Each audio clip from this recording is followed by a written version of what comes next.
خطبہ نمبر 154 آپ علیہ السلام کے خطبے کا ایک حصہ جس میں فضائل اہل بیت علیہ السلام کا ذکر کیا گیا ہے۔ بسم اللہ الرحمن الرحیم۔ وناظر قلب اللبيب به يبصر أمده ويعرف غوره ونجده داع دعا وراع رعا فاستجيبوا للداعي واتبعوا الراعي۔ عقل مند وہ ہے جو دل کی آنکھوں سے اپنے انجام کار کو دیکھ لیتا ہے اور اس کے نشیب و فراز کو پہچان لیتا ہے۔ دعوت دینے والا دعوت دے چکا ہے اور نگرانی کرنے والا نگرانی کا فرض ادا کر چکا ہے۔ اب تمہارا فریضہ ہے کہ دعوت دینے والے کی آواز پر لبیک کہو اور نگراں کے نقش قدم پر چل پڑو۔ قد خاضوا بحار الفتن وأخذوا بالبدع دون السنن وأرز المؤمنون ونتق الضالون المكذبون۔ یہ لوگ فتنوں کے دریاؤں میں ڈوب گئے ہیں اور سنت کو چھوڑ کر بدعتوں کو اختیار کر لیا ہے۔ مومنین گوشہ و کنار میں دبے ہوئے ہیں اور گمراہ اور افترا پرداز مصروف کلام ہیں۔ نحن الشعار والأصحاب والخزنة والأبواب ولا تؤتى البيوت إلا من أبوابها فمن أتاها من غير أبوابها سمي سارقا۔ در حقیقت ہم اہل بیت ہی دین کے نشان اور اس کے ساتھی اس کے احکام کے خزانہ دار اور اس کے دروازے ہیں، اور ظاہر ہے کہ گھروں میں داخلہ دروازوں کے بغیر نہیں ہو سکتا ہے، ورنہ انسان چور کہا جائے گا۔ فيهم كرائم القرآن وهم كنوز الرحمن إن نطقوا صدقوا وإن صمتوا لم يسبقوا فليصدق رائد أهله فليحضر عقله۔ انہی اہل بیت کے بارے میں قرآن کریم کی عظیم آیات ہیں اور یہی رحمان کے خزانہ دار ہیں۔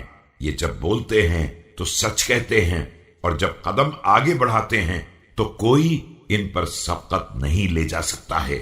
ہر ذمہ دار قوم کا فرض ہے کہ اپنی قوم سے سچ بولے اور اپنی عقل کو گم نہ ہونے دے۔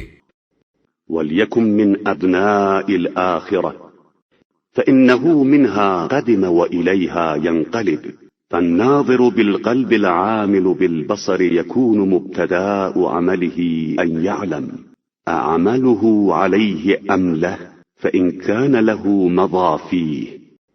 اور فرزندان آخرت میں شامل ہو جائے کہ ادھر ہی سے آیا ہے اور ادھر ہی پلٹ کر جانا ہے۔ یقیناً دل کی آنکھوں سے دیکھنے والے اور دیکھ کر عمل کرنے والے کے عمل کی ابتدا اس علم سے ہوتی ہے کہ اس کا عمل اس کے لیے مفید ہے یا اس کے خلاف ہے۔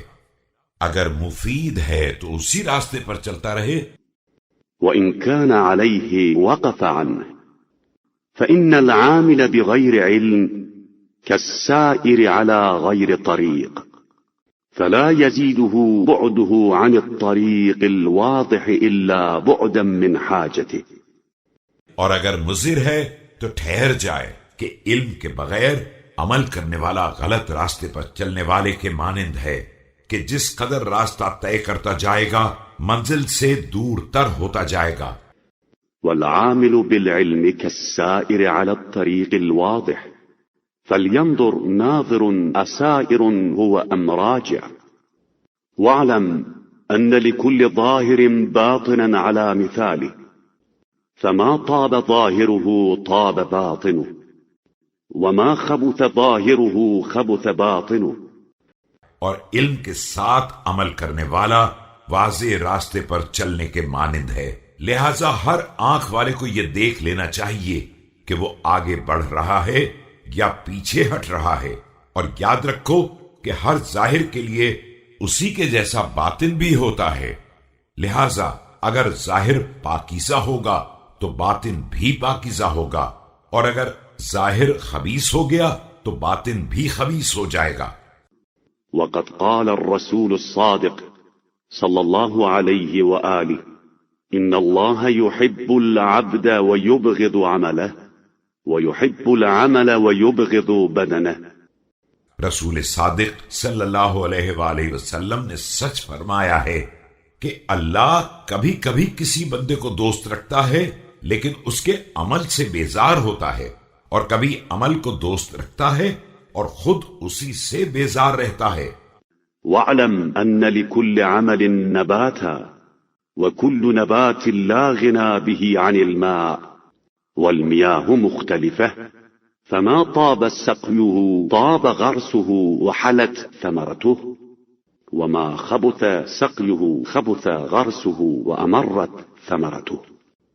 یاد رکھو کہ ہر عمل سبزے کی طرح گرنے والا ہوتا ہے، اور سبزہ پانی سے بے نیاز نہیں ہو سکتا ہے، اور پانی بھی طرح طرح کے ہوتے ہیں، لہذا اگر سینچائی پاکیزہ پانی سے ہوگی تو پیداوار بھی پاکیزہ ہوگی اور پھل بھی شیریں ہوگا، اور اگر سینچائی ہی غلط ہو گئی تو پیداوار بھی خبیث ہوگی اور پھل بھی کڑوے ہوں گے۔